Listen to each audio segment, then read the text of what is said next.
Welcome to another riveting edition. We're playing Yahtzee Master version 1.47. It's Yahtzee Beat the Runtime. The only series that I'm aware of where we do this, where we take the runtimes of albums and try to beat them with Yahtzee scores. We've been alternating episodes here and doing the Kidz Bop series of albums, which there are a shit ton. Today we're on Kidz Bop 7. We've actually done some of the other side albums as well. Christmas, Halloween, whatever. Oldies, doesn't matter. There's a bunch.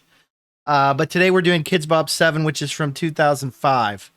Clocking in about 67 minutes. Okay, let's do the math here. We got 18 tracks. That seems to be a number that they love to flaunt for, you know, how many songs are going to be on it. So we're looking at 222 per game there. These scores are not outrageous, they're not egregious, they're beatable, but we always struggle, and that's to be expected. So let's begin. We're starting with a classic, cult classic, Pieces of Me by Ashlee Simpson, who is maybe even more famous for her Saturday Night Live lip-syncing gaffe. And we get a Yahtzee for mentioning that pop culture piece of trivia. Yay for us. Let's see. I don't want to force a full house. I believe she is sibling to Jessica Simpson, who we have likely already seen represented on Kidz Bop, but I don't remember. Just remember when she dated Tony Romo and what a crap show that was. All right. I couldn't even tell you what her big song was. And it's kind of crazy to me that Ashlee Simpson was a big enough artist to be on Saturday Night Live, because I don't particularly remember this song, and I don't think she had too many other ones. I think she was trying to do like an Avril Lavigne type thing, where she was trying to like kind of bridge the gap between pop and punk and emo. What's her face did that too. I say what's her face like you know who I'm talking about. The one who hosts her own show, Kelly Clarkson. She kind of did that a bit too. I say that because I went to one of those emo night things and they played one of her songs and I said, this isn't emo, but I guess it is. Track 2, let's get it started. Black Eyed Peas. Definitely not the original name of this track. You can go look that up. I will not elaborate any further. We got a second consecutive Yahtzee game there. Fantastic. Great. Black Eyed Peas, one of those bands that I think just had a couple. They're kind of like No Doubt in a lot of ways, where they had several monster hits. Their lead singer, I'm aware that multiple people in that band sing, by the way, did her own solo thing, and then they just kind of disappeared off the face of the earth. Good for them.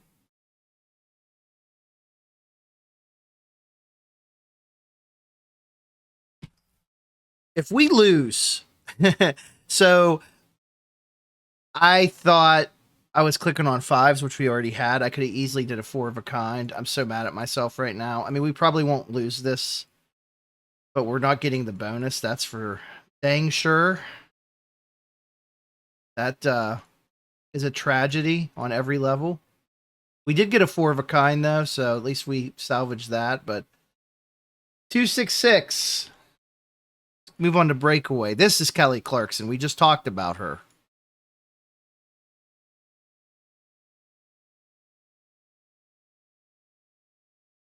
Every time I see Kelly Clarkson on TV, I struggle. Like, is she likable? Is she actually likable? She seems like a very likable person. But then other times I'm like, you know what? I think this is all an act. People probably say that about me to some extent. I think the general consensus is that, hey, John's a likable guy. But as I have to remind people, I do get angry and annoyed quite easily. And then side B comes out. My friend Luke once called it. But, as we've gotten older and a little bit more grounded, kind of mellow, except when we're driving. We hate bad drivers. I wouldn't say that I'm a fantastic driver, but if you're a worse driver than me, you're really trying my patience. I don't think we're going to beat this track unless we get a Yahtzee here, which would be very nice. Sorry, Kelly Clarkson. Avril Lavigne. This is another person I name drop. My Happy Ending. This is another. I'm just name dropping. It's like I'm kind of like predicting what the next artist is going to be. Now, again, these artists are not on this album. It's their tracks that are being represented and sung by the quote unquote Kidz Bop Kids, of which quantity and name I am uncertain.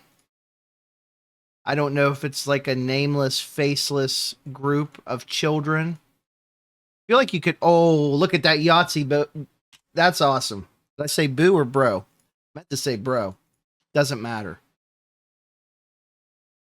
I think like with AI, you could probably pretty easily make like your own version of the Kidz Bop albums.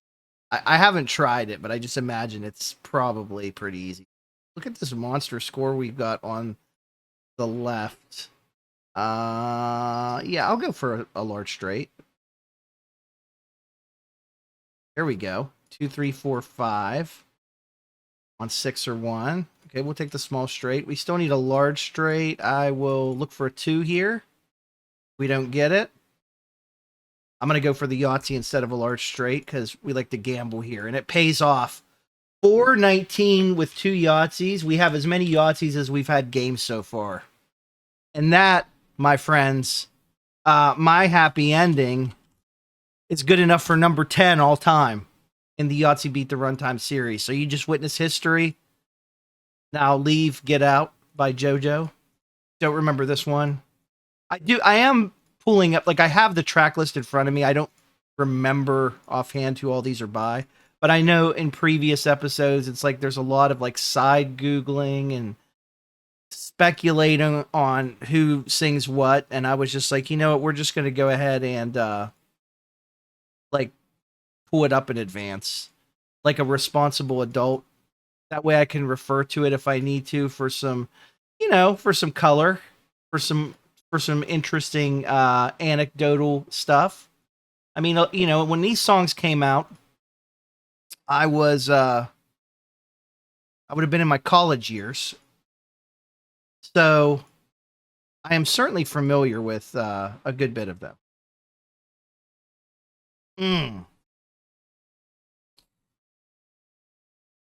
Need 3s and 5s. I guess I'll go for 3s. Probably not getting the bonus here. This is a pretty bad score. Try to get a 9. I should have just zeroed out Yahtzee. I don't know what I was thinking. 176 is better than some of the scores we put up in some recent episodes. So, on the way down. Ryan Cabrera. I don't remember this one either. The song itself sounds very dark, like On the Way Down. Like spiraling into hell. It's like This Old Doom. Like an advertisement for one of my other popular and successful YouTube series, This Old Doom, which, as of the time I'm recording this Yahtzee game, we are about halfway through the master levels of Doom 2. Does that interest anyone? Is there some crossover appeal here? If not, that's okay. But you should still check it out. We try to, in an amateur fashion, evaluate Doom levels for their potential value as real estate properties in the real world. So, one of those YouTube series, it has really no basis in reality that I'm just doing because I feel like it.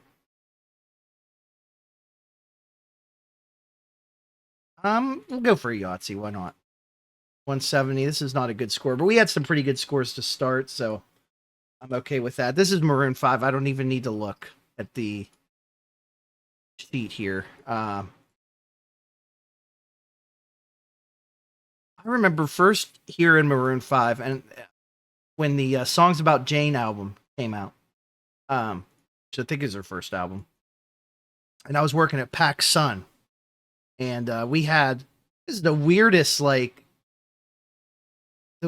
mechanism to play music. It wasn't quite MP3s. It was like some proprietary format. They came on discs, but it wasn't like CD tracks, and it wasn't like MP3s. And they were also heavily edited. Like if any word could have been even borderline offensive, they would cut it out, which was comical for like songs like Lifestyles of the Rich and Famous by Good Charlotte. Was just comical to hear it because they would cut out like half the lines because they would talk about stealing and, just, petty crime. And that was, probably encouraging enough if you were shopping at an expensive clothing store to maybe encourage you to break the rules a little bit.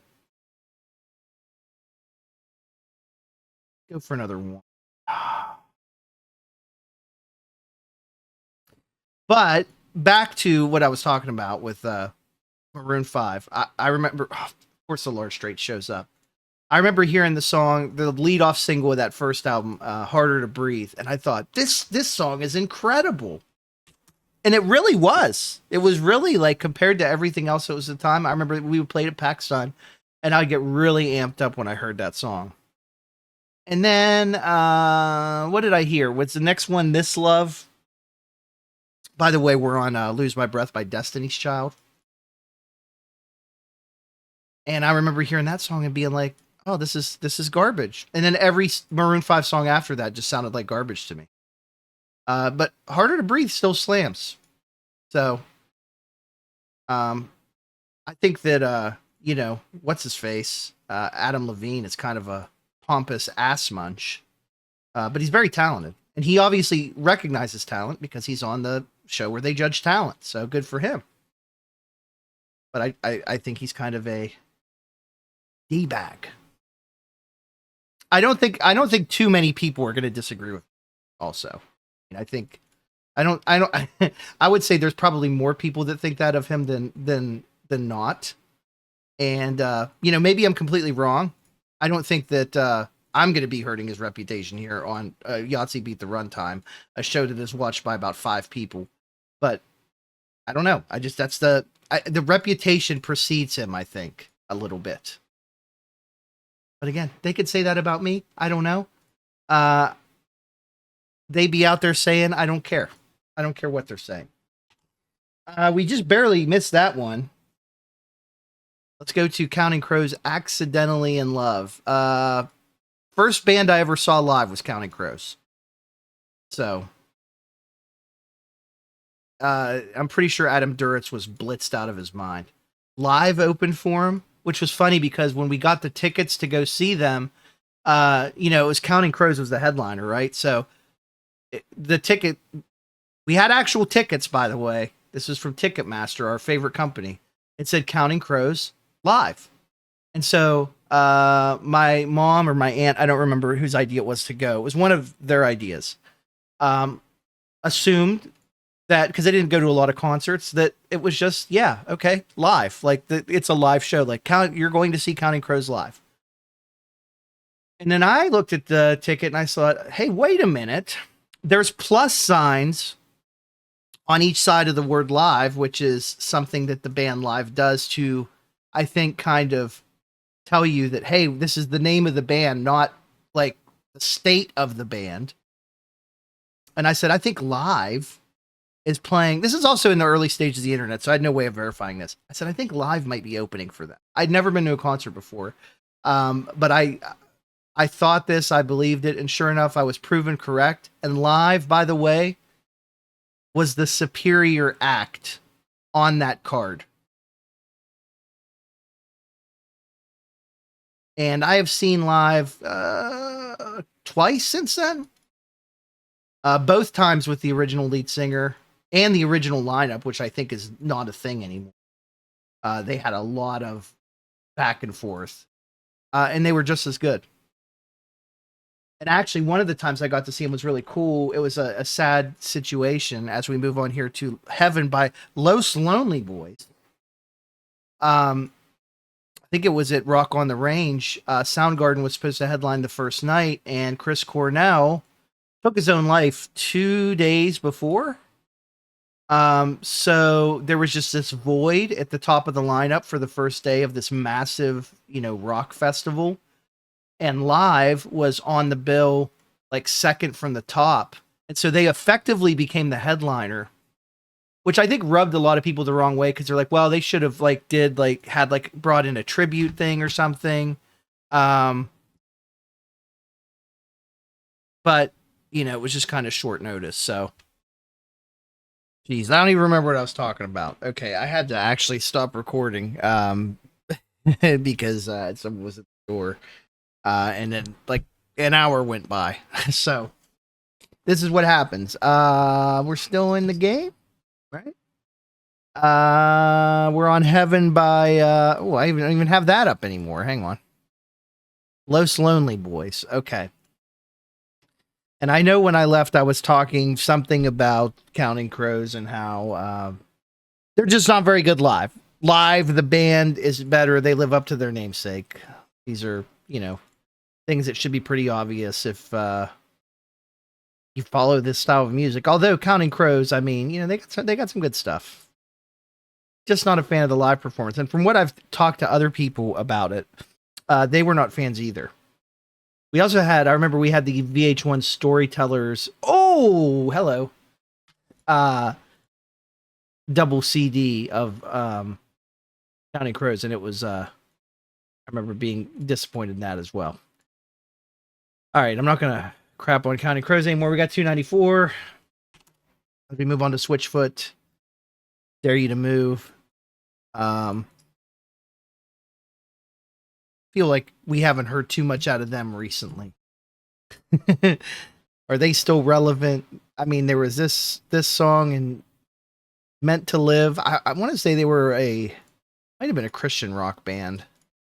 Or at least started out that way. A la Skillet. Even Chevelle kind of started deceptively as a Christian band. They were signed to a Christian label, so everyone just assumed, oh, they're a Christian band, but they were not, even though I think they won some Christian music awards for point number 1, if I remember. Okay.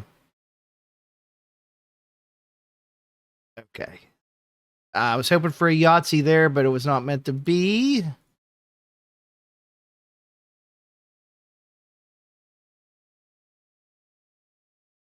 Probably could have went for a full house and should have went for one. Oh, we're going to be just short on the bonus. Well, we'll keep full house open. Take full house.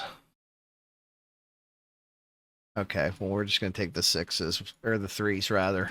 Let's go for another Yahtzee. 174. These are, I'll tell you what, taking a break and recording in the middle of this actually wasn't too bad, because these albums are marathons. Okay, Alicia Keys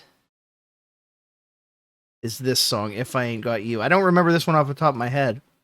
I do remember going to see, what was that movie she was in? She might have been in more than one. But I remember it would have been around this time, maybe a little bit afterwards, going into the theater to see some movie that she was in. And I didn't realize she was in it until, we were there. I think she's 45. Let me look. Smoking Aces, that's the one.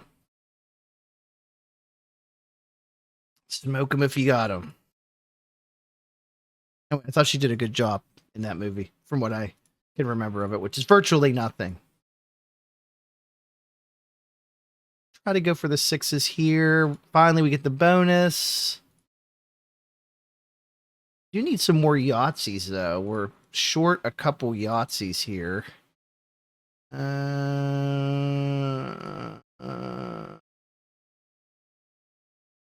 for a Yahtzee. If we can't get it, we'll go for the small straight because we should have a pretty good path to get that. Oh, just 1 point short. That blows. 1985. Now, this is Bowling for Soup, but this is actually a song by SR71. But a lot of people don't realize this. Okay? So SR71, you may remember, their big hit was Right Now. They also had Tomorrow, Politically Correct. But technically speaking, their biggest hit was 1985. It's just they didn't perform it. And what's really interesting is the album that they released 1985 on, I believe was their third album. I don't even think it got a US release until much, much later. Mitch Allen, the lead singer of SR71, I think did a lot of songwriting and maybe some producing work. You know, so I think when SR71 did, he's kind of like a Butch Walker in that sense. I think when SR71 didn't pan out maybe as much, you know, he kind of got more into that and was probably just like, yeah, go ahead and use this song and, you know, turn it into something big. We just put 80 up on the left-hand side, by the way. I don't think I've ever seen that before.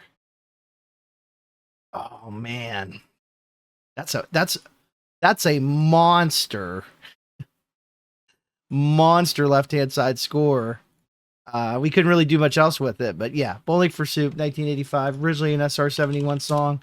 SR71, underrated band of that era, if you ask me. I always was a big fan. So shout out to them. We move on to One Thing. This is by Finger 11. This is kind of like their ballad song, right? I think this was on the album before Paralyzer. I've seen them live. Oh, there's a Yahtzee. They're pretty good, from what I remember. Another Canadian band. They're big on these Canadian acts. I don't know. Maybe it's like a licensing thing. Like, is it cheaper to license Canadian bands songs for these Kidz Bop albums? We have someone that works in, you know, music copyright law that can give us some clarity on this. Probably not, huh? Oh, I thought we were going to get one there. Try for a 3 of a kind. Oh, we got to go for it. We got to go for it. Ooh, 249. And now we'll move on to Modest Mouse's Float On. This is one of those bands that was like, they had been around for quite some time. First of all, a lot of good artists and bands on this, represented on this Kidz Bop album. This is one of the better ones, I think, to, you know, if I'm singing the songs in my head, which I will do if I know them, like I'm kind of like in my head thinking about these songs as I'm playing against them. This is like one of the better experiences in that regard. But Modest Mouse is one of those like bands that was like, they were around for a while. I think they were like a big college rock band. Certainly, like when I was in college, they were still kind of underground. And I remember, I think he even commented on one of my recent videos. My dorm neighbor Chris, and his, I think now wife. I think they're still married. I hope so. Anyway, Mary. They used to play all kinds of music in their dorm, and I remember Modest Mouse. You would hear the Flaming Lips.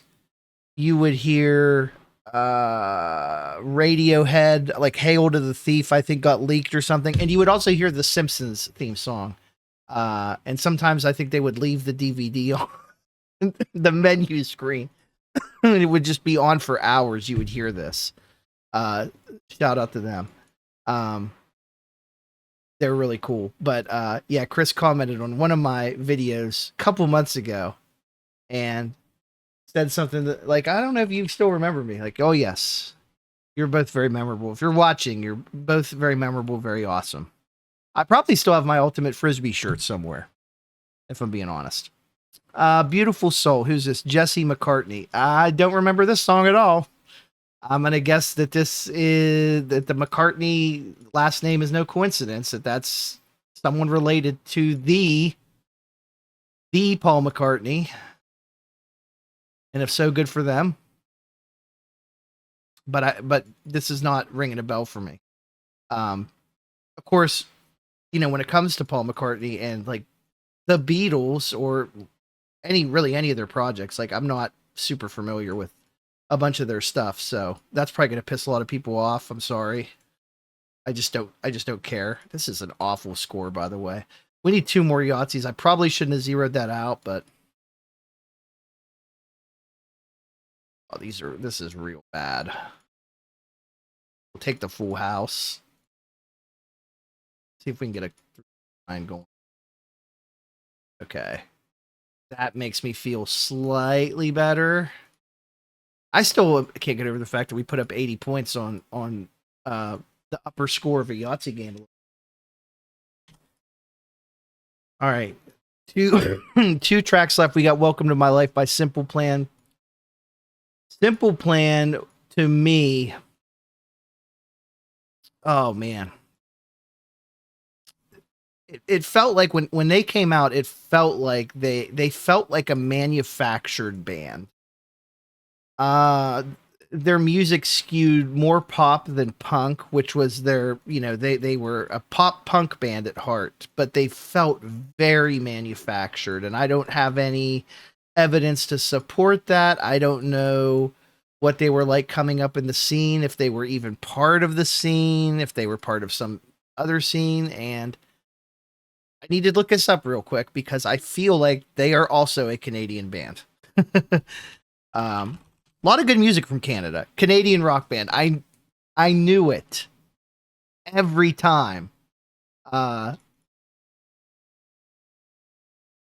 a lot of great music that comes out of Canada. There's a lot of great music that comes out of the UK.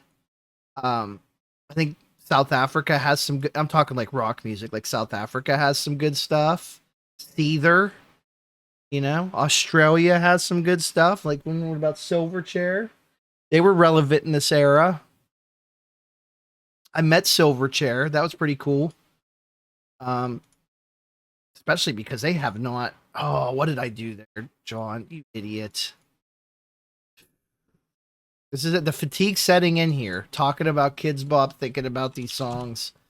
And actually, we only need 150 to beat the runtime, but this has been a very all over the place series of Yahtzee games, and for that I apologize. I do think bisecting the recording halfway through probably had something to do with that. I think I had some momentum, and I think I kind of lost it.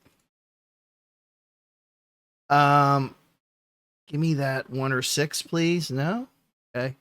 This is the final track. This is Usher and Alicia Keys making her second appearance on Kidz Bop 7. We're just trying to get out alive. That's what we're trying to do here. She's over there singing. She's acting in movies. She's, no,